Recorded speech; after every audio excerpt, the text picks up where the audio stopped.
बिस्मिल्लाहिर्रहमानिर्रहीम। अस्सलाम वालेकुम। डॉक्टर मुनव्वर हुसैन आपके पेश खिदमत है और वैनकूवर कनाडा से राना गुलजार अहमद साहब भी हमारे साथ मौजूद हैं। राना साहब, आपके वक्त का बहुत बहुत शुक्रिया। राना साहब, बहुत सारी बातें करनी है आपसे, लेकिन इससे पहले कि यूएस इलेक्शंस को डिस्कस करें, कुछ इंडिया की कंपनीज के ऊपर अमेरिका ने पाबंदी आयद की है। गिलगित बल्तिस्तान का क्या शेयर है सी पैक के अंदर, उनको कुछ मिलेगा नहीं मिलेगा। लेकिन इससे पहले बड़ी दुख भरी दास्तान ये कि आज ही इंतकाल हुआ है डॉक्टर असलम सैयद का। नॉन प्रोफेसर थे, हिस्टोरियन थे, कैरिस्मेटिक उनकी पर्सनैलिटी थी। और डॉक्टर साहब, मैं समझता हूं कि जब वो बोलते थे तो समंदर को कूजे में बंद करते थे। आप और मैं जिस वक्त कायद आजम यूनिवर्सिटी में थे, उस वक्त बड़े बड़े नाम थे, लेकिन हिस्ट्री में अगर आप देखें, इफ्तिखार मलिक साहब हो गए, और मुजीब अफजल साहब के वालिद साहब थे अपना डॉक्टर रफ़ीक अफजल साहब, और साथ में डॉक्टर असलम सैयद बड़ी शख्सियत थे। लेकिन अनफॉर्चुनेटली उनकी वो कदर नहीं की गई पाकिस्तान में जो उनकी होनी चाहिए थी। आप क्या फरमाएंगे डॉक्टर असलम सैयद के बारे में? जी सर, बहुत शुक्रिया। पहले तो चूंकि वो कायदियन थे और पाकिस्तान के रिनाउंड स्कॉलर थे, जो पाकिस्तान की पहचान थे दुनिया भर में। बहुत कम लोग ऐसे हैं जिन्होंने पाकिस्तान को शनाख्त की है बैन अवी तौर पे। उनमें से एक नाम इनका भी आता है। दूसरे बहुत सारे नाम हैं जिसमें डॉक्टर अहमद हसन दानी साहब हैं, हमजा अलवी साहब हैं, और बहुत सारे बड़े बड़े स्कॉलर्स हैं जिन्होंने पाकिस्तान का नाम बहुत रोशन किया। हमारे लिए बड़े प्राउड की बात है कि ये कायदियन है। आपको पता है कि कायद आजम यूनिवर्सिटी का स्टूडेंट रहना, मुझे एक रिलेशनशिप है कायदियन का, उसकी बड़ी रिस्पेक्ट है और आज भी है। और पूरी दुनिया में जहाँ जहाँ कायदियन एक दूसरे से इंटरेक्ट करता है, उसी रिस्पेक्ट के साथ, इज्जत के साथ एक दूसरे से मिलते हैं, जुलते हैं। एक कम्युनिटी है, कुंबा है। बहरहाल ये डॉक्टर साहब जो उनकी डेथ हुई है, ये हमारे लिए बहुत बुरी खबर है। और हमारा जो अकेडमिया है जो पाकिस्तान में, क्योंकि इनका कंट्रीब्यूशन बहुत ज्यादा रहा है, जैसा कि आपने बताया कि बहुत कम लोग हैं जिनकी हिस्ट्री पे इतनी ज्यादा ग्रिप थी, और जब वो बोलते थे तो सुनने वाले थकते नहीं थे। और इल्म का मंबा थे ये लोग, चलते फिरते इंस्टीट्यूशन थे। और ये नुकसान जो है ये पाकिस्तान ही का नहीं बल्कि एज ए हिस्टोरियन ये पूरी दुनिया का नुकसान है, क्योंकि पूरी दुनिया में ये एज ए विजिटिंग फैकल्टी जाते रहे हैं, पूरी दुनिया में दर्स तदरीस पढ़ाते रहे हैं। तो ये सर बहुत बड़ा नुकसान है, और इस तरह के स्कॉलर्स का चले जाना ये वो खला है जो शायद पूरा ना हो सके। आपने डॉक्टर साहब बिल्कुल सही फरमाया। काइंडली ये भी फरमा दीजिएगा कि इस वक्त अमेरिका में राना साहब इलेक्शंस चल रहे हैं, तो ये बताइएगा कि कनाडा में क्या सिचुएशन है। प्रेसिडेंट ट्रंप आते हैं तो फिर क्या उसको कैसे लिया जा रहा है, और अगर कामला हारिस साहिबा आ जाती हैं तो कनाडा में क्या इंप्रेशन है? वैसे तो मैं देख रहा था प्रेसिडेंट ट्रंप ने आज खिताब में बड़ी धुआंधार उन्होंने तकरीर की। उन्होंने कहा है कि सिर्फ 3 दिन की दूरी पर है, अगर कामला हारिस आ गई तो मजीद टैक्सेस के लिए तैयार हो जाएं, और रिकॉर्ड टैक्सेस होंगे। और अगर मैं आ गया तो 3 दिन की दूरी के बाद आपके लिए जॉब्स अवेलेबल है। तो आप किस तरह देखते हैं यूएस इलेक्शंस को और उनकी कंपेन को? जी सर, आपको याद होगा कि चंद माह पहले जब हमने इंडियन इलेक्शंस पे अपना तज्जिया किया था, जब मोदी साहब थर्ड बार इलेक्शन लड़ रहे थे, तो हमारा जो तज्जिया था वो 99.99% जो है वो एक्यूरेट साबित हुआ था। जिस पे हमारे पाकिस्तानी ही नहीं बल्कि इंडियन जो दोस्त हैं ऑल ओवर द वर्ल्ड, वो काफी जो है उस पे सरप्राइज हुए। बहरहाल इस वक्त पूरी दुनिया पे जो है वो अमेरिकन इलेक्शंस का इस वक्त भूत सवार है।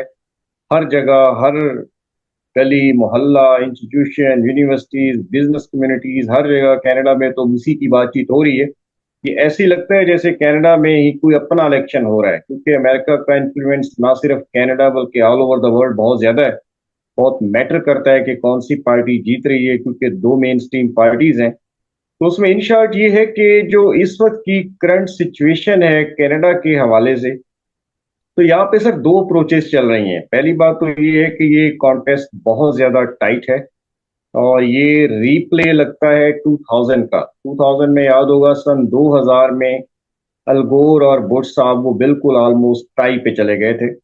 और ये इसी तरह का कंपटीशन लगता है अब तक, के शायद वही वाली सिचुएशन दोबारा क्रिएट हो। तो दूसरी चीज जो है उसमें इंपॉर्टेंट ये जो बिजनेस कम्युनिटी है वो अमेरिका या नॉर्थ अमेरिका में जो कारोबारी लोग हैं, सेल्फ एम्प्लॉयड हैं, ये जिनकी प्रायोरिटी बिजनेस है, उनका टिल्ट टूवर्ड्स ट्रम्प है। ट्रम्प थोड़ा सा बुलियिंग जरूर है, उसकी थोड़ी सी लैंग्वेज का जरूर मसला है, एटीट्यूड का जरूर मसला है, लेकिन जो बिजनेस कम्युनिटी है वो ये समझती है कि शायद बुश जो है वो बेटर है। हम्म। उसमें ये भी एक रीजन है कि पिछले 4 सालों में जो बाइडेन साहब की कारकर्दगी है वो कोई इतनी ज्यादा काबिल कदर नहीं रही नॉर्थ अमेरिका की इकोनॉमी के लिए या ओवरऑल वर्ल्ड के पॉइंट ऑफ व्यू से। तो जिसकी वजह से थोड़ा सा लगेज उठाना पड़ रहा है कमला हैरिस को। तो लेकिन जो दूसरी तरफ कमला हैरिस का जो इस वक्त स्ट्रेंथ नजर आ रही है, जो शायद ग्लोबल मीडिया इस वक्त डिस्कस नहीं कर रहा, वो सर औरत कार्ड है। पहली बार हम ये देख रहे हैं कि अमेरिका में जो औरत कार्ड है, जो खवातीन है, औरतें हैं, वो कमला की जो सपोर्ट है उसमें बहुत ज्यादा एक्टिव नजर आती हैं। क्योंकि बहुत कम मार्जिन से इसका डिसीजन होना है, तो वो जो औरत कार्ड एक्टिव हुआ है, क्योंकि नॉर्थ अमेरिका ने अभी तक पिछले 100 साल में जो है किसी औरत को हुक्मरान नहीं बनाया। हालांकि एशिया ये काम 70s में और 80s में, तो इवन पाकिस्तान में भी ये काम हो चुका है, इसमें एशिया बहुत आगे रहा है वमेन की हुक्मरानी के हवाले से। लेकिन अभी तक नॉर्थ अमेरिका मेंटली तैयार नहीं था कि एक औरत हुक्मरानी करे। पिछली बार हिलरी क्लिंटन साहिबा जो थे उसके काफी चांसेस थे, लेकिन ट्रंप साहब जो है सरप्राइज तौर पे जीत गए थे। और अभी वही ट्रंप है और सामने औरत है, खातून है। लेकिन इस बार औरत कार्ड के एक्टिव हो जाने से जो लगता है कि कहीं ये अगर वोट ज्यादा कास्ट हो जाता है वमेन का, जो कि नजर भी आ रहा है, तो कमला हैरिस जीत सकती है। लेकिन हम्म। यहाँ ये प्रिडिक्शन करना मकसद नहीं है कि कौन जीतेगा कौन हारेगा, क्योंकि हम नजूमी नहीं है। हम एक तज्जिया ही कर सकते हैं। लेकिन ओवरऑल जो सिचुएशन चल रही है उस पे मुझे यूं लगता है कि शायद थोड़ा सा एज हासिल है ट्रम्प साहब को राइट नाउ। लेकिन अभी भी चूंकि 2 दिन बाकी हैं, तो कुछ भी हो सकता है, और दोनों पार्टीज अपना पूरा पूरा जोर लगा रही हैं। और इसको एक और तरह से भी दिलचस्प तरीके से देखा जा रहा है कि ये बिलियनियर्स का भी टाकरा है। ठीक है, एलॉन मस्क जो बिलियनियर है, अमीर तरीन आदमी है दुनिया के, वो ट्रंप के साथ खड़े हैं, मिलियंस डॉलर बहा रहे हैं इलेक्शन कैंपेन में। और दूसरी तरफ कैमला हैरिस के साथ बिल गेट्स साहब हैं, वो भी बिलियंस डॉलर बहा रहे हैं, इलेक्शन कैंपेन पे लगा रहे हैं। और पूरी तरह से उन्होंने कैंपेन को सपोर्ट किया हुआ है। तो ये एक तरह से बिलियनियर्स का भी टाकरा है एक दूसरे के साथ, कि लेट्स सी ये किस डायरेक्शन में जाता है और उसका क्या नतीजा निकलता है। अच्छा, वैसे राणा साहब ये बड़ी क्रिटिक है। मैं देख रहा था 2016 में एक अच्छी किताब छपी थी नॉम चॉम्स्की की, जिसके अंदर वो बताते हैं कि अमेरिका में और वेस्ट में जो जमहूरियत है वो हकीकी माना में अब जमहूरियत नहीं रही, बल्कि जो पावरफुल तबका है वो असल में असरअंदाज होता है अंदरूनी और बैरूनी फैसला साजी के अंदर। और आम आदमी समझता ही है कि वो वोट दे रहा है और उसका हिस्सा है फैसला साजी के अंदर, स्पेशली जो लोअर मिडिल क्लास है और जो लोअर क्लासेस हैं। तो वो कहते हैं वो बिल्कुल ही खारिज हैं इस अमल से। और फिर उन्होंने बहुत सारी उसके अंदर मिसालें भी दी। तो अभी जिस तरह आप बता रहे हैं कि एक तरफ बिल गेट्स साहब और दूसरी तरफ जो टेस्ला के मालिक हैं, वो एलॉन जी, वो अगर दोनों तरफ से अरबपतियों का टकराव है तो फिर तो हम समझ सकते हैं कि फिर उन्हीं के मफादात जो है परसू होंगे। अगर कामला हारिस साहिबा आती हैं या प्रेसिडेंट ट्रंप आते हैं तो जमहूरियत का मुस्तकबिल तो आपको ब्लीक नजर आता है। अच्छा, ये बताइएगा राणा साहब, ये क्या माजरा है? हम तो समझते हैं कि इंडिया और अमेरिका की स्ट्रेटेजिक पार्टनरशिप है। पिछले दिनों आपने देखा कि पाकिस्तान की कुछ कंपनीज के ऊपर अमेरिका ने पाबंदी आयद की कि ये मिसाइल जो डेवलपमेंट के अंदर जो कंपनीज हैं, ताकि ये जो प्रोलिफरेशन है या जो मजीद हथियारों की जो डेवलपमेंट है, प्रोडक्शन है, उसके ऊपर असरअंदाज हुआ जा सके। लेकिन अब सुन रहे हैं कि 12 कोई इंडिया की कंपनीज है उन पे भी पाबंदी आयद हो गई है, उनके नाम भी आ गए हैं। आपके पास भी नाम आ गए होंगे। अगर आप मुझे थोड़ी सी इजाजत दें तो मैं आपको कुछ नाम इसमें से बता सकता हूं, जहां पे उन्होंने कहा है कि ये रूस की जो जंग है यूक्रेन में, उस हवाले से इंडिया मुआवनत दे रहा है। और 19 भारतीय कंपनियां हैं, 12 नहीं 19, जिसमें उन्होंने कहा कि ये रूस की सलाहियतों में इजाफा पैदा कर रही हैं।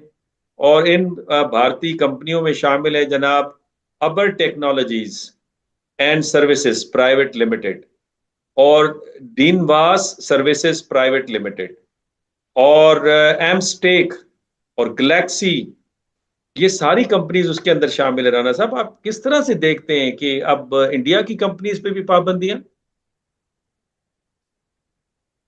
देखिए सर, दुनिया बदल रही है। पहली बात तो जो कनाडा से भी जो मुखालफत इस वक्त इंडिया की हो रही है, कैनेडियन गवर्नमेंट या ट्रूडो साहब बहुत ज्यादा क्रिटिसाइज कर रहे हैं इंडिया को, इंडिया की दहशतगर्दी को बहुत ज्यादा उन्होंने टारगेट किया हुआ है। तो यहाँ पे ये परसेप्शन है कि बेसिकली ये अमेरिका के कहने पे ट्रूडो साहब ऐसा करें। वो बातें जो अमेरिका खुद नहीं कर सकता हम्म। टूवर्ड्स इंडिया, वो कनाडा से कैनेडियन प्राइम मिनिस्टर के थ्रू, ठीक है, वो ये सारी जो है वो बातें कहलवा रहा है। ये किस तरह का परसेप्शन यहाँ पे बन चुका है बेसिकली, अच्छा। क्योंकि कनाडा कभी भी अमेरिका से अलग नहीं हुआ, कभी भी अलग रास्ते पे नहीं चला। हमेशा उन्होंने 99% जो है वो अमेरिकन पॉलिसीज को बारो किया है। उनकी जो दी हुई गाइडलाइंस हैं उन्हीं को आगे लेके वो चला है, और ऐसा ही आजकल भी चल रहा है। जो आपने बात की है, इस वक्त देखें जो दुनिया जिस तरह से बदल रही है, इंडिया का जो रोल है वो काफी इंपॉर्टेंट है। इंडिया का जो नया किरदार इस वक्त दुनिया में सामने आ रहा है, वो बजाय अमेरिकन ब्लॉक या चाइनीज ब्लॉक या रशियन ब्लॉक या एशियन ब्लॉक और नॉर्थ अमेरिकन ब्लॉक के साथ खड़े होने के, वो कारोबार को, बिजनेस को फ्रंट पे रख रहा है। वो कहता है कि हमारी ये सर्विसेज हैं वो अमेरिका को चाहिए, वो हमसे ले सकता है। हम्म। रशिया को चाहिए, ईरान को चाहिए, चाइना को चाहिए। इस वक्त इंडिया की जो अप्रोच नजर आती है, उसकी मैं एक मिसाल भी दूंगा आपको, कि वो बिजनेस को अपनी जो उसकी सर्विसेज हैं उसकी सेल को, उसको सेल करने में वो ज्यादा इंटरेस्टेड है। उसकी कैपेसिटी बहुत ज्यादा बिल्ड हो चुकी है टूवर्ड्स आईटी सेक्टर, बल्कि वो इस वक्त लीडर है, टॉप 3 में है दुनिया में, आईटी एक्सपोर्ट्स में इस वक्त लीड कर रहा है। तो उसका ये पेरिटी है। अब आप देखें कि लास्ट वीक जो बहुत बड़ा इंसिडेंट हुआ, इंडिया ने अपना बहुत बड़ा जो लद्दाख का एरिया था वो सरेंडर कर दिया टूवर्ड्स चाइना, जो कि बहुत बड़ी न्यूज थी। हाँ, चार ठीक है, हजार मुरब्बा किलोमीटर बताया जा रहा है। जी जी, ये लद्दाख के सराउंडिंग का एरिया है, कई किलोमीटर्स पे है, सही कहा आपने, और ये काफी बड़ा एरिया है। लेकिन इसको मोदी सरकार एज ए अचीवमेंट बता रही है। ये ऐसी है जैसे हमने भी कश्मीर सरेंडर करके कहा था कि शायद वर्ल्ड कप जीता है। तो वो भी इस वक्त जो पूरा इंडियन मीडिया है, मोदी का जो गोदी मीडिया है, वो इसको एज ए अचीवमेंट लोगों को बता रहा है। हालांकि ये प्रपोजल चाइना की तरफ से आया था इंडिया के लिए, और इंडिया ने बगैर उसमें कुछ निगोशिएट किए एज इट इज उन्होंने कहा कि इन तनाजात को खत्म करें, ट्रेड पे फोकस करें, हमें ट्रेड चाहिए, कारोबार चाहिए, बिजनेस एक्टिविटी चाहिए। तो ये वो एग्जांपल्स हैं कि एकदम से इतना बड़ा चेंज आना हम्म। चाइनीज और इंडियन बॉर्डर्स पे। और अभी आपने जो जिक्र किया कि कंपनीज जो है वो अपनी सर्विसेज सेल कर रही हैं, और वो ओपनली सेल कर रही हैं, कोई हिडन एजेंडा नहीं है। वो रशिया को ऑफर कर रही हैं, ईरान को ऑफर कर रही हैं, दूसरे कंट्रीज को। उनको खरीदार चाहिए। और इस वक्त जो अमेरिका की भी जो अपनी पोजीशन है, इस वक्त वो बहुत ज्यादा डिक्टेट करने की पोजीशन में नहीं है कि वो इंडिया को डिक्टेट कर सके या चाइना या रशिया को डिक्टेट कर सके। अब तो जो छोटे कंट्रीज हैं, सऊदी अरेबिया है, ये जो दूसरे यूरोप के कंट्रीज हैं, वो भी अमेरिका को आंखें दिखाना शुरू हो गए हैं। वो परवाह इतनी नहीं कर रहे।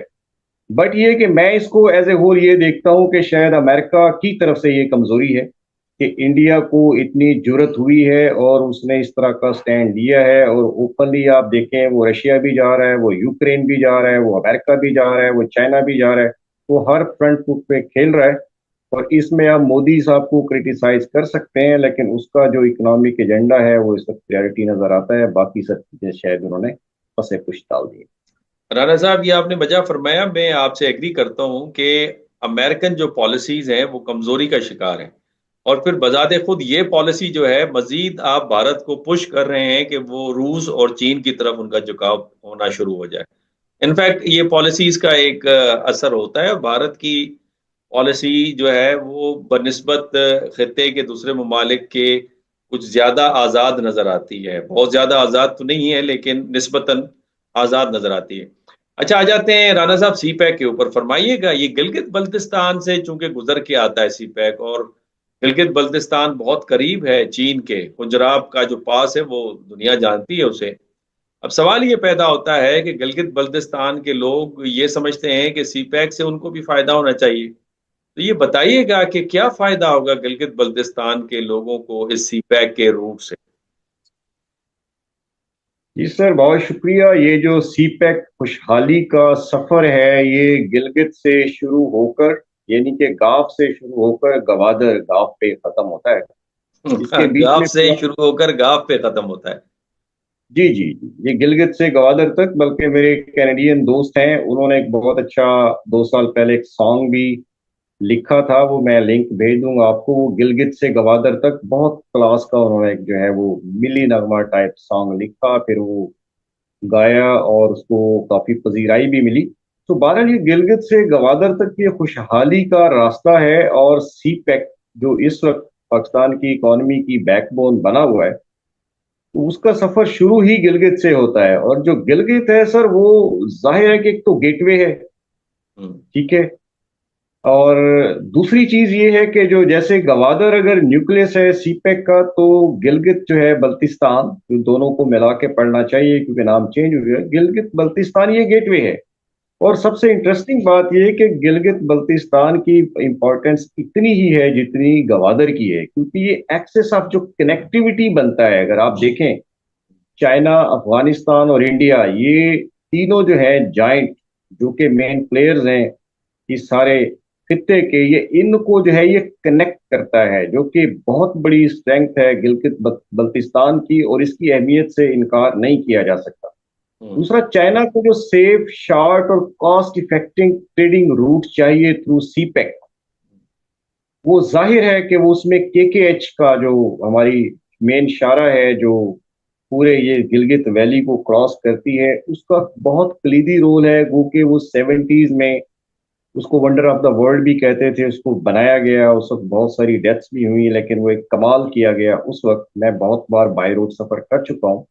लेकिन अब जो उसकी एक्सपेंशन या जो उसको वाइड किया जा रहा है, वाइडनिंग का प्रोजेक्ट है, उस पर अरबों डॉलर की इन्वेस्टमेंट जारी है, उस पर बहुत सारा पैसा खर्च हो चुका है, बहुत सारी ऐसी ऐसी टनल्स बना दी गई हैं जो कि वो वंडर ऑफ द वर्ल्ड है। और अभी भी जो रिसेंट न्यूज आई है, उसकी जो वाइडनिंग है केकेएच की, जिसे शारा रेशम भी कहते हैं, उस पे 1.6 बिलियन डॉलर इस वक्त खर्च हो रहा है। तो उसको, क्योंकि उसको गवादर तक आना है, कनेक्ट होना है, पूरे खित्ते को कनेक्ट करना है। और ये जो रोड है, ना सिर्फ ये ट्रेड के लिए इंपॉर्टेंट है, बल्कि इससे टूरिज्म को बहुत ज्यादा बूम मिलेगा। मैं डोमेस्टिक टूरिज्म की बात नहीं कर रहा, इंटरनेशनल टूरिज्म, जो कि हमारी बहुत बड़ी स्ट्रेंथ थी 60s 70s में, वो दोबारा बहाली की तरफ जा रही है। और जो एक अंदाजा है ट्रेड के हवाले से, वो ये है कि जो गिलगित वाला जो हमारा बॉर्डर है पंजाब पास, वहां से जब ये सारा प्रोजेक्ट कंप्लीट हो जाएगा, तो मिनिमम 70 से 80 हजार ट्रक्स, कंटेनर डेली पास हुआ करेंगे, डेली गुजरा करेंगे। लाखों लोगों की मूवमेंट होगी। और उससे जो यहाँ पे जो तजारती एक्टिविटीज हैं, जो इकोनॉमिक एक्टिविटी है, मैं गिलगित बल्तिस्तान की सिर्फ बात कर रहा हूँ, वो इस मैसिव लेवल पे होगी। ना सिर्फ टूरिज्म होगा, उसमें फूड इंडस्ट्री है, उसमें मोटेल्स हैं, रेस्टोरेंट्स हैं, ऑटो मैकेनिक्स है, जाहिर है कि ट्रकिंग इंडस्ट्री के साथ जो है बहुत सारी दूसरी इंडस्ट्री जो उसकी मेंटेनेंस में बड़ा रोल प्ले करती हैं, उसकी फ्यूलिंग है, उसकी मेंटेनेंस है, टायर इंडस्ट्री है, दूसरे ऑटो पार्ट्स है। तो एक बहुत बड़ा जो है वो स्कोप क्रिएट होने जा रहा है। नेक्स्ट जो हमारा फेज है सीपैक सेकंड फेज, क्योंकि वो है ही इंडस्ट्री रीलोकेशन का है, तो उसमें जो बहुत ज्यादा जो बेनिफिट है वो गिलगित बल्तिस्तान को होता हुआ नजर आ रहा है। और एक अंदाजे के मुताबिक 500,000 से ज्यादा जॉब्स क्रिएट होने जा रही हैं सिर्फ गिलगित बल्तिस्तान में। और ये 2032-33 तक इसको होना है। आप नेक्स्ट फेज में देखेंगे कि गिलगित बल्तिस्तान में आपको खुशहाली का एक नया दौर नजर आएगा। और उसके अभी से जो आसार हैं वो नमूदार होना शुरू हो चुके हैं। तो जो लोग हमारे गिलगित बल्तिस्तान के हैं, जो ये समझते हैं कि शायद उनको जो है वो इसमें कुछ ज्यादा पजीराई नहीं मिल रही सी पैक में, जो सेकंड फेज है उसमें चूंकि फोकस बहुत ज्यादा टूवर्ड्स गिलगित बल्तिस्तान है, तो उनके ये जो खदशात हैं वो दूर होंगे। और अभी मैं देख रहा था कि कल परसों पिछले 2 दिनों में कि जो ईवी इलेक्ट्रिक कार्स की हम बात कर रहे थे, उसकी आमदोरफ्तारों की, उनके पुर्जाजात की, उस टेक्नोलॉजी की, वो जो ट्रकिंग से नजर आए कि वो काफिले चाइना से पाकिस्तान की तरफ बरास्ता पंजाब पास, बल्कि गिलगित बल्तिस्तान की जो गवर्नमेंट टूरिज्म डिपार्टमेंट है उसने कुछ फुटेज भी जारी की है कि वो जो जर्नी है वो स्टार्ट हो चुका है। तो खुशहाली का जर्नी जो है उसको स्टार्ट ही सर गिलगित बल्तिस्तान से होना है, और हम उसके लिए दुआगो हैं कि जो डिजर्व करता है, क्योंकि ये दुनिया की खूबसूरत तरीन वैली है। मैंने स्विट्जरलैंड को भी देखा है, मैंने ब्रिटिश कोलंबिया को भी देखा है, पूरी दुनिया की नेचुरल ब्यूटी देखी है। और खुशकिस्मती से गिलगित बल्तिस्तान के जो 5 जिले हम्म। है, मेन डिस्ट्रिक्ट्स हैं, वो मैं उसका चप्पा चप्पा 3 बार घूम चुका हूँ। मैंने बहुत ट्रेवल किया है, बहुत टाइम स्पेंड किया है, महीने गुजारे हैं गिलगित बल्तिस्तान में।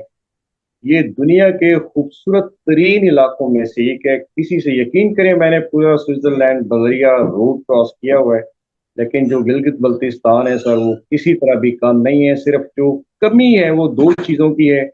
एक, हमारा इंफ्रास्ट्रक्चर उस लेवल पे हो जो स्विट्जरलैंड का है। तो थैंक्स टू सीपैक वो इंफ्रास्ट्रक्चर जो है वो इस एरिया को मिलने जा रहा है। उस पर बहुत सारा काम ऑलरेडी हो चुका है। जो कमी बेशी है वो भी अगले चंद सालों में पूरी हो जाएगी।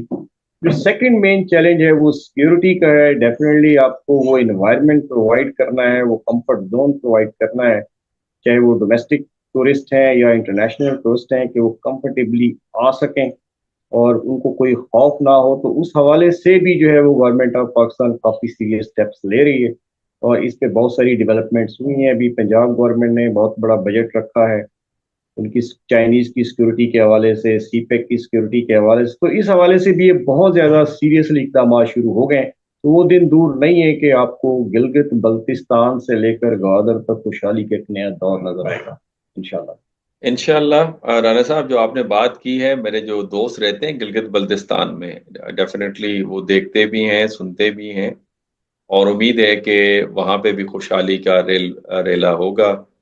और ये जो आपने सॉन्ग की बात की है, जी स्क्वायर की या गाफ स्क्वायर की, जी गिलगित जी। से गवादर तक, काइंडली ये मेरे साथ शेयर कर कीजिएगा। उसमें से थोड़ा सा हम अपने देखने वालों को भी सुनाएंगे। नाज़रीन, आपने राना गुलजार अहमद साहब की गुफ्तगू सुनी, आपकी कमेंट्स का इंतजार रहेगा। राना साहब, आपका बहुत शुक्रिया, हमेशा आप वक्त देते हैं।